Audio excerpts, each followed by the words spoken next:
Khalifa ñu ngi lay nuyu bu baax ñu bàyyi la ñu nekk suñu mbokk rek ñu doon dugg ci waxtaan.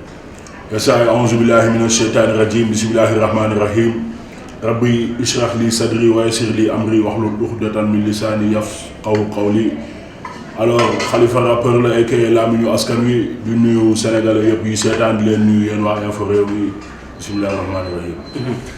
Khalifa ñu bari dañoo foog ni Khalifa nekkatul ci réew mi ndax gëj nañ laa gis trop da nga doon faral di génn di def ay vidéo di kaas yi nga xam ne si moo nekk ci dëkk bi lu la mbettul ci dëkk yi xeex yi yëpp nga ànd ci ak gars yi mais dañoo seetlu ni weer yi yëpp dégguñu Khalifa gisuñu ko fenn te bari na ay activités yu fi xew aar nañu bokk ñu ngi wàcc ci mbedd mi tout le temps di kaas courant bi yokk nañ ko ki nga xam ne mooy Guy Marius Sagna teg nañ ko loxo waa aar nañu bokk ñu ngi manifesté su bëgg ñu bako loolu yëpp coow yooyu yëpp dégguñu ci Khalifa lu xew. waaw dëgg la alors fi may tàmbalee rek mooy si que ni ñu ngi si jàmm sant yàlla bu baax mais xam nga dafa fekk ni yenn saa yi tamit da koy laaj ñu reculer maanaam pour mieux sauter xam nga lu ma la wax. waaw te que aussi ku amul tamit wéeruwaay da ngay yomb bu max xam nga lu ma la wax. waaw bien vrai que man artiste rappeur la activiste nañ xam nga à travers suñu liggéey ñu ngi si jaamu yàlla di waxal suñu askan xam nga di xeex. injustice ak yooyu noonu yëpp yàlla def na tuumaloon nañ ma sosal ma dugal ma si kaso bi xam nga génn naa si kaso bi vraiment ànd ak benn fugg xam lu ma la wax. am lu ma metti vraiment sama réew may dal si kaw autorités yi xam lu ma la wax di dal si kaw ñu bëri ñu nga xamante ni teguwuñ si yoon xam lu ma la wax mais vraiment foofu noonu maa ngi sant di gërëm sama wasila sama sëriñ Mawlana Baye Cheikh Mamadou Insa Diop bëgg bàyyi. di wax jaraw lakk Baye Cheikh Ababacar Insa Diop bëgg bàyyi xam lu ma la waaw ku amul wéeruwaay da ngay neex bu maax. waaw te sama sëriñ yéen ñëpp ñëwoon ngeen si gàmmu 31 décembre bi dégg ngeen waxtaanam alors suñu sang Baye Cheikh Mamadou Insa Diop bëgg bàyyi nekk vraiment ku yiw baax xam nga bëgg sutura bëgg lépp lu rafet xam lu ma la noonu la demee quoi et que vraiment ñun bu ñu daan dal si kaw nit yi nekkul woon. ndax soxor xam nga nekkul ndax dof nekkul iñaan nekkul dara ñuy xam-xam nañ ñu quoi xam lu ma la noonu la demee ñu bëgg suñu réew xam nga yàlla ñu nattoo yi ñu bëgg suñu réew lépp jaar yoon xam nga moo taxoon ñu doon waxee xel moo taxoon ñu doon waxee xol quoi xam nga mais vraiment combat yëpp ñu ngi si xam nga nekkul sot wala agression moo tax ñu bàyyi xam lu ma la wax. ñu ngi dégg lu nekk waa ñu ngi dégg sax ni dañ ñoo jox xaalis wala affaire yooyu. xam nga yooyu dinaa ci ñëw. waaw mais ndax du kaso bi nga tëjoon. waaw bi nga génnee ba léegi est-ce que da ngaa xaw a ragal. non tuuti ci xeex bi. non au contraire man ma génnee si kaso bi si laa gën a def ay sorties xam lu ma la wax noonu la demee ma génnee si kaso bi si laa yokk samay sorties. waaw di wax si activité yëpp yu am si réew mi lépp lu ñu dégg si réew mi loo xamante ni injustice wala jaarul yoon ñu génn si xam nga wax si suñu kàddu xam lu ma la wax waxaaleel askan bi yëpp parce que ñun mooy lu ma la wax ñun ay porteur de voix nañ ay rappeur nañ dañuy wax lu nga xamante ni xoola askan bi dañ koy wax ci suuf di ko jàmbat xam lu ma la wax dañ koy wax si kaw gars yi di dégg loolu lañ doon def quoi di dénoncer injustice bi am Sénégal xam nga et cetera waaw alors benn révélation naa ko def te bugguma sax di ko wax te xëy na maa ngi koy doog a wax quoi. waaw man doomu maître Cheikh Khoureyssi Bala. xëy na amaana sama papa ñu bëri xam nañ ko quoi. alors bi may juddu. boobu sama papa mi ngi woon PDS xam nga lu ma la wax. yor soppi yor communication bi à l'époque 89 élection yi nga xamante ni Abdou Diouf luubal na ko. paa bi jamono boobu noonu moom moo génnee résultat yi xam lu ma la wax. Abdou Diouf jël ko parce que ñëpp xam nañ ni à l'époque c'était la dictature mooy comme li am si réew mi tey la xam lu ma la wax ak injustice jël ko jaay ko doole dugal ko si kaso bi xam lu ma la wax bi ngay dugal si kaso bi man si laa juddu xam lu ma la wax. te maa fàllu gu may gën a nekk xale bu ndaw ay Macky Sall maître Ousmane Ngom ay Jean Paul Diaz ñoom ñëpp maa fàllu comme démb si man may nekk booy bu ndaw yu ñëw ñuy nekk suñu kër di fa am ay réunion xam nga ba ay guddi xam lu ma la wax noonu la demee xëy na virus boobu noonu mooy virus bu bëgg sa réew xam nga xëy na paa yi moo ñu ko wàllu quoi xam lu ma la wax noonu la demee loolu nekkul xaalis bu daal dindi da nga ciy judd daal. noonu la demee xam lu ma la wax waaw mu ne mu juddu fekk sama papa nekk révolutionnaire nekk panafricaniste bëgg réewam xam nga à l'époque bi Ablaye Wade di demee ba falu mënoon na dem bokk si gars yi parce que Ablaye Wade woo na ko lu bëri mais à l'époque mi ngi dem ànd ak Laurent Gbagbo nekk conseiller juridique am xam nga vraiment te gis ngeen histoire bu Laurent Gbagbo ñëpp gis nañ ko tubaab bi tuumaal nañ ko te tey dëgg mooy mujj du dëgg voilà àdduna dem nañ ba xam ne kii vraiment bëgg réewam ak xeexal intérêt réewam xeexal Afrique xam nga moo taxoon tubaab bi tuumaal ko jël ko dugal ko si kaso bi xam lu ma la wax alors maître Cheikh Khoureyssi Ba vraiment nekk suñu waajur bu góor nekk aussi ku ñuy ndamoo di ko tiitaroo xam lu ma la wax nekk suñu fierté xam nga suñu mu gëmee Afrique nekk panafricaniste nekk révolutionnaire xam lu ma la wax waaw te ay affaire de xaalis wala affaire yooyu noonu yëpp dund ko quoi noonu la demee si loolu la ma yar te si loolu laa nekk kon nekkul man xaalis moo may jënd quoi te nekkul régal tamit régal moo may jënd parce que ñi ma agressé woon sax ñoom xam nañ ba xam man régal naa wala régalu ma xam lu ma la wax noonu la demee parce que ki nga xamante ni man ki ma si xàmmee woon bi ñu defee li ñuy def ba pare mu taal otom daw man taal naa sama moto daw topp ko ba ma demee ba rond-point Yoff commandant brigade gendarmerie Foire Sangaré bu la neexee ngeen dem laaj ko moom moo ko arrêté jël carte grise am jël permis de conduire am yaa ngi dégg après moom moo arrangé histoire bi dama xamal say ñoo wax ay éléments am ñu ne ma instant yi bàyyi lépp nga dem hôpital wu sa certificat médical xam lu ma la wax après nga ñëw gendarmerie fekk ma fa quoi xam lu ma la wax loolu yëpp moo ko defee aussi mais mooy si gàttal daal maanaam xam nga ñun du ragal mooy tax ñu arrêté suñu combat ñu nekk xam nga mooy loolu waa ji ma agressé woon noonu man sama certificat médical 10 jours la woon moom xëy na bi ñu ko fayaatee pour mu ñëw defaat loolu xëy na du ko def. kon parce que certificat médical am 25 jours la woon xam lu ma la di wax gars yëpp nag jeunes yi nañu gëm seen bopp waaw te gëm seen réew quoi xam lu ma la kon ñuy wax ni bu kenn nangu encaissé xaalis naan day dem di agressé ku mu xamul xam lu ma la noonu la demee quoi. kon bu ma déggee sax da nga jàpp ni ki la agressé dafa am ñu nekk ci ginnaaw. jox ko xaalis moo tax mu agressé la. waaw bien sûr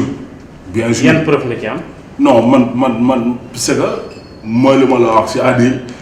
demuñu Kaaba ga waaye xam nañu maaxa demuñu maaxa mais xam nañu Kaaba ga am fa xam lu ma la wax. am yoo xamante ni ñooñu xam nu mu demee quoi xam nga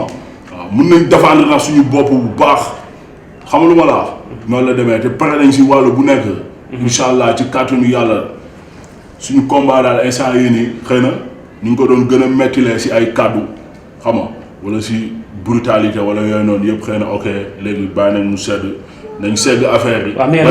combat pacifique xaaral tuuti na mais maam dañ doon gis ngay génn def ay sorties yu tàng jër. di dal ci kaw ki nga xam ne mooy njiitu réew mi. ba ci Marème Faye Sall ñëpp. mais ñu jékki-jékki bi la tëjee nga génn ci kaso bi nga noppi ginnaaw bi ñu agressé la fi kenn déggatu Khalifa kon dafa mel ni gars yi. liñ bëggoon am nañ ko pour tëj sa gimi. Cheikh day mel ni yaa ngi dëpp carte gi man ma génnee si kaso bi. si laa gën a yokk samay sorti boo xool avant may dugg si kaso bi sax samay sorti dama doon apaiser xam lu ma la wax même su ma daan wax sax gars yi ñaan ak booy bi dafa yambar wala mooy loolu xam lu ma la wax. mais ma duggee si kaso bi ñu tuumaal ma génn affaire bi ndax metti ma te li ma metti noonu teel a ma gën a metti mais boo gisee ñuy gën a seddal affaire bi parce que fi ñu bokk la li nga nàmp moom ngay gàll xam lu ma la wax ñun Baye Cheikh Mamour Insa Diop bëgg bàyyi mooy suñu sëriñ tamis bi si amadi xam lu ma la wax loolu la ñuy dund quoi li nga nàmp moom ngay gàll xam nga ma lay expliqué. voilà ñun taaxlu ko suñu sago jëluñu Sénégal te naanuñu alcool quoi li ñuy naan mooy Marifa Mawlana Cheikh Ibrahim Pagnas Marifa si faydu bi maanaam si ndoxu faydu meewu faydu bi si loolu la ñuy naan loolu la ñuy gàll xam nga ma la ñoonu la demee quoi moo tax te ma ne la Pagnas ñëpp xam nañ ni mbiram yëpp c'est pacifique Pagnas kan moo ko gënoon bëgg Sénégal Pagnas ko bëggoon Sénégal bëgg Afrique. di ko defal ay combats internationaux mais donc lépp da ko doon teg maanaam si pacifique xam lu ma la wax. voilà maanaam xel bu sell suñu combat guddi yi nii may wax ak yow si xel bu sell la tegu Macky Sall personnellement nañ ànd ak sénégalais yëpp te lancé nañ pétition bi boo demee pétition 24.net nga def rubrique plainte contre Macky Sall et son gouvernement pour dictature injustice et mauvaise gestion des ressources sénégalaises. nga dem nga signer pétition bi dañoo am ay projet ak ay programme yu leer pour maanaam xeex ak Macky Sall si xel bu sell parce que gis nañ ni lu mu def Sénégal maanaam Sénégalais yëpp la tooñ yaa xamee dégg noonu la demee quoi alors incha allah suñu objectif mooy bu ñu demee ba au plus tard le 31 janvier 2024 ñu am lu mu dee ba dee plus de 10 millions de signatures est-ce que yaa dégg. voilà commencé nañ pétition bi lancé nañ ko Sénégalais bu si neex na dem pétition 24.net dem signer pétition bi te incha allah bu ñu demee ba si kanam nañ si gën a communiquer. kon daal wàcc leen mais foofu rek ngeen ko yemale. non dégg lu ma la wax. ñun suñuy combat lépp may la sumbuwaay. guddi yi may wax ak yow si xel bu sell la nekk quoi su jaree waaj sur le terrain incha allah su boobaa dañ waaj sur le terrain yaa ngi dégg. waaw mais li fi am Sénégal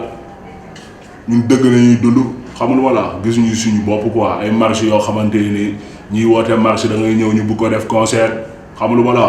wax. suñu ñëwee si marche wax ba pare.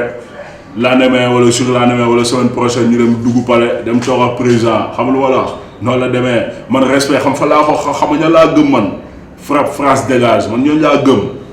noonu la demee quoi mais Khalifa li ngay wax keneen ku dul ñoom may la sum waay wóoruma la te gëwuma la est-ce que yaa ngi dégg xam nga lu ma la wax. mais frappe France dégage the wheel that wheel mooy li ma la wax ñu dëggu xam nga lu ma la ay Guy Marius Sagna au passage nga ko bàyyi mu ñibbi. waaw mais ni nga ko teg loxo bu yàgg ba léegi gis ñu Khalifa def benn sortie pour. def naa sortie naqarlu ni nan ko bàyyi. def naa ay sortie te incha allah ci kàttanu yàlla yéen waa Infos Rewmi naa leen jox exclusivité bi. maa ngi waajal benn son boo xamante ni nii président Macky Sall laa si yedd waaw dama koy yedd parce que bu dërëlu dara doomu aadama kase la xam lu ma la xam nga dañ góorgóorlu ko waa defaraat xol yi defaraat xel yi. xel bu sell xam lu ma la expliqué loolu dama koy wax te yàlla tax yaa ngi dégg. mais Macky Sall dafa war a maanaam si gàttal suñu mbindaan la quoi du dëgg ñun askan bi suñ ko gënul moom gënuñu quoi du dëgg doomu aadama kese la du dëgg alors jot na nax bu fekkee def na ay erreur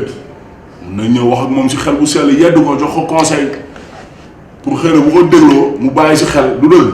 voilà moo tax incha allah fii ak tuuti nañ def son bu tudd Macky Sall yërëmal Sénégal. yaa ngi dégg dañ leen jox exclusivité bi incha allah. noonu la demee ñu ngi si projet yeneen projet yu bëri yoo xamante ni xam nga ay combat citoyen xam nga yu ñuy waajal ak suñu ay projet yoo xamante ni ay projets musicaux d'ailleurs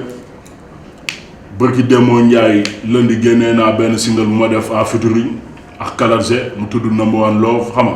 noonu la demee ñu ngi si suñuy projets musicaux incha allah nañ génnee yeneen single. noonu la demee quoi si gàttal daal Khalifa rappeur mi ngi fi ragalul tiitul dawul mi ngi fii si biir réew mi xam lu ma la wax noonu la demee quoi te suñu combat yuy nekk combat de principe la combat de valeur la dëgg ndax si liggéey bi ñuy liggéey moom nañuy jaamoo suñu borom di si liggéeyal suñu askan du dëgg ku seen liggéey moom ngay liggéeyal sa moom ngay war a jaamoo yàlla te moom nga war a liggéeyal sa société du dëgg noonu la demee te ñun dëgg nañuy dund te yàlla tax quoi yaa ngi dégg ça Khalifa rappeur la yow ak làmmiñu askan wi ma times bi siama what's up. Khalifa fi may daaneel la rek fan yaa ngi dégg coowul visa yi gis nga ko sax ñu tudd ci kenn koo xam ne si ménagère Viviane la woon ba jamono ji ñuy toll teg nañ ko loxo. yéen a bokk milieu musical bi nga nekk ci fan yëpp ñu ngi gis sa naataango yi di génn def ay sorties di ci wax. en tant que rappeur ban jàngat nga gis ci coow loolu ak teggin teg loxo ménagère Viviane boobu. non man moom personnellement moom bugguma sax wax si loolu quoi. waaw bugguma si wax parce que kooku man xaw ma ko je le connais pas xam nga te yaakaar naa ni yoon Sénégal am na justice quoi du dëgg. waaw yaakaar naa ni man su ma wàccee yoon sax da nga may teg ci yoon du dëgg. waaw fi ku fi wàcc si yoon maanaam dañ ko war a teg si yoon du dëgg mais nag côté boobu noonu. parenthèse bu ma siy def mooy di ñaawlu maanaam injustice bi am Sénégal xaw ma nag kooku def na wala deful parce que man xaw ma ko. du dëgg ay affaire de visa yëpp maîtriser wu ma histoire boobu noonu dégg rek laa si am lu ma la wax mais injustice bi am Sénégal vraiment maa ngi koy déplorer di ko ñaawlu quoi. si waajooju nga may laaj ne rappeur la man xaw ma ko quoi waaw te yàlla tax waaw xaw ma ko quoi même bu nekkee manager lu tax gars yi teg ko si yoon naax. xëy na ñoom ñoo maîtriser dossier bi ba teg ko si yoon yóbbu ko si kaso mais daal kaso man yéene ma ko kenn quoi noonu la demee quoi xam nga waaw. ñu ngi lay jaajëfal. jaajëfal tey waaw alors vraiment Khalifa rappeur comme ni ko waxee sànq rek Khalifa rappeur moom mi ngi fi xam nga ragalul tiitul dawul xam nga ñu ngi si temps bi di liggéey ñuy liggéey bu ñu gars yi déggul si kaw parce que bu diñ toll nii xëy na sax wax ji du bëri quoi xam nga jëf yi si suuf mooy gën a bëri quoi incha allah xam nga ma la wax noonu la demee alors di lancer message aussi président Macky Sall fi ak si kanam incha allah ni ngi la génneel single boo xamante ni làmb ñu askanu Sénégal mooy wax ak yow ñu yedd la ñaan la yërmande pour nga yërëm Sénégal yërëm askanu Sénégal xam nga parce que Sénégal tey loo munti doon boo voyagé dem fu nekk si àdduna bi xam nga lépp loo munti am ginnaaw yàlla xoola Sénégal la quoi est-ce que ay dégg waaw te yàlla sax bi mu lay jox yooyu yëpp si Sénégal la ko jaaralee xam nga noonu la demee xam nga yërëmal askanu Sénégal mënoo signé ay contrat yoo xamante nii mooy la sumbuwaay di ko signé ak tubaab bi di si gis seen bopp xam nga ñun sénégalais yi xoola ñu siy gën a maanaam gën a sonn di gën a ndóol yërmande te yàlla tax jeunesse bi amuñu liggéey suñu yaay booy yi sonn nañ courant bi ngeen jël nii mooy la sumbuwaay yokku ko xam nga famille yi bàyyi te yàlla tax gars yi nii mooy la sumbuwaay Sénégal gars yi dañoo sonn de gars yi dañoo sonn président Macky Sall yàlla lancé message boobu nga yërëm askanu Sénégal waaw te que aussi nga libéré Guy Marius Sagna et que aussi nga nekk démocrate tamit waaw xam ni tamit ñi nga xamante nii maam dañuy xeexal seen réew comme activistes yi ak yooyu noonu yëpp ñu bàyyi leen jaay doole ndax ay sénégalais nañ comme yéen saa Khalifa rappeur la yow et que làmmiñu askan wi ma time is bi si Amady what's up